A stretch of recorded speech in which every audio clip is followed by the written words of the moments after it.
السلام علیکم ورحمۃ اللہ وبرکاتہ۔ ناظرین و سامعین، آج 22 اکتوبر 2024 منگل کا دن ہے۔ دن کے 9:30 بجنے والے ہیں۔ اس وقت کی تازہ ترین رپورٹیں سنیے گا۔ مدارس اسلامیہ کے خلاف ہونے والی کارروائیوں پر سپریم کورٹ کی روک۔ جمعیت علماء ہند کی ایک اور بڑی کامیابی۔ یہ روک کارروائی پر نہیں، آئین کے خلاف کام کرنے والوں کی منشا اور ارادے پر ہے۔ مولانا ارشد مدنی کا بڑا بیان۔ جمعیت علماء ہند کی قانونی جدوجہد کی تاریخ میں آج ایک اور کامیابی کا باب جڑ گیا،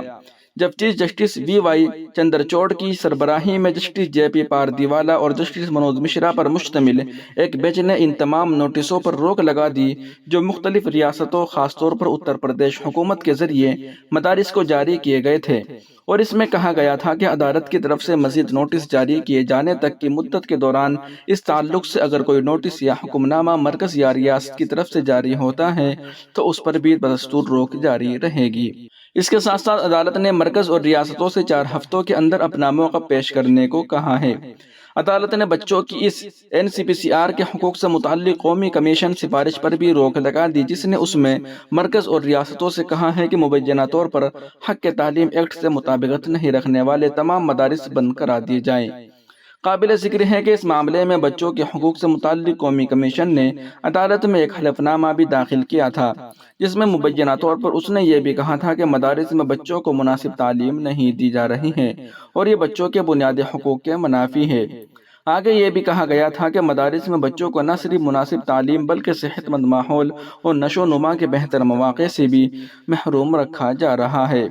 واضح ہو کہ اتر پردیش میں مدارس کو جو نوٹس جاری کیے گئے ان میں حقائق کو سراسر نظر انداز کرتے ہوئے دلیل دی گئی کہ مفت اور لازمی تعلیم برائے حق اطفال ایکٹ 2009 کے تحت اگر مدرسہ غیر تسلیم شدہ ہے تو اسے بند کیا جائے اور طلباء کو قریب ترین پریشد ودیالیہ میں منتقل کر دیا جائے۔ اس طرح کے نوٹس کے بعد ہی حکومتی کارندوں نے اتر پردیش میں بڑے پیمانے پر مدارس کے خلاف کارروائی شروع کر دی، یہاں تک کہ بہت سے مدارس کو جبراً بند کروا دیا گیا۔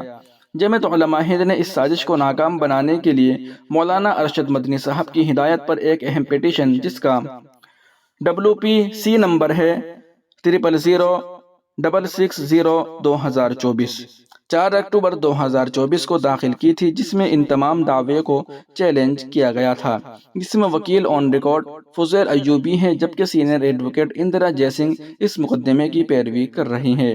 اس پیٹیشن پر عدالت نے متعلقہ فریقین سے وضاحت طلب کی تھی، اور آج چیف جسٹس کی سربراہی والی بینچ نے مدارس کے خلاف جاری تمام نوٹسوں اور کارروائیوں پر روک لگاتے ہوئے مرکز اور ریاست کو اپنا موقع پیش کرنے کے لیے 4 ہفتے کی مہلت دی ہے۔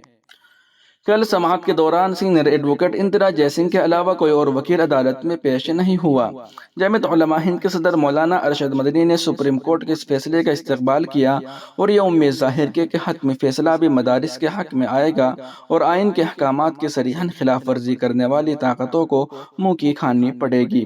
انہوں نے اس بات پر افسوس کا اظہار کیا کہ آئین میں ملک کی اقلیتوں کو جو خصوصی اختیارات دیے گئے ہیں، اب انہیں چھین لینے کی طرح طرح کی سازشیں ہو رہی ہے۔ انہوں نے کہا کہ آئین کی دفعہ 31 کے تحت تمام اقلیتی تعلیمی اداروں کو جہاں تحفظ دیا گیا ہے، وہیں دفعہ 25 کے تحت ضمیر کی آزادی اور دفعہ 26 کے تحت اقلیتوں کو اپنی مذہبی تعلیمی اداروں کے انتظام و انصرام کی مکمل آزادی دی گئی ہے۔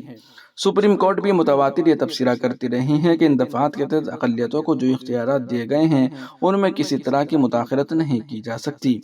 مولانا ارشد مدنی نے 2014 میں سپریم کورٹ کی 5 رکنی بینچ کے اس فیصلے کا بھی حوالہ دیا، جس میں کہا گیا ہے کہ حق تعلیم ایکٹ 2009 کا اطلاق ان تعلیمی اداروں پر نہیں ہوگا جو اقلیتوں کے ذریعے چلائے جا رہے ہیں۔ انہوں نے مدارس کے خلاف ہونے والی سازش کا پردہ چاک کرتے ہوئے کہا کہ جو لوگ مدارس کے خلاف یہ سب کر رہے ہیں وہ مدارس کے ماحول اور کردار سے نابلند ہے۔ مولانا ارشد مدنی نے آگے کہا کہ جس حق تعلیم کو ذریعہ بنا کر مدارس کو بند کر اور ختم کرنے کی سازش ہو رہی ہے، اس کی دفعہ 1.5 میں کہا گیا ہے کہ ایکٹ کی کوئی شق مدارس، پاٹھشالہ اور اس طرح کے دیگر تعلیمی اداروں پر لاگو نہیں ہوتی۔ انہوں نے کہا کہ جمعیت علماء ہند کا تعلق مدارس اسلامیہ سے ہے، ہمارے سارے اکابر یہیں سے پڑھ کر باہر نکلے۔ در حقیقت جمعیت علماء ہند مدارس اسلامیہ کی آواز اور ان کا ذہن ہے۔ فرقہ پرست طاقتیں اس تاریخ سے بھی نابلند ہیں کہ یہ مدارس ہی ہے کہ جب پوری قوم سو رہی تھی تو انہوں نے ملک کو غلامی سے آزاد کرانے کا سور پھونکا۔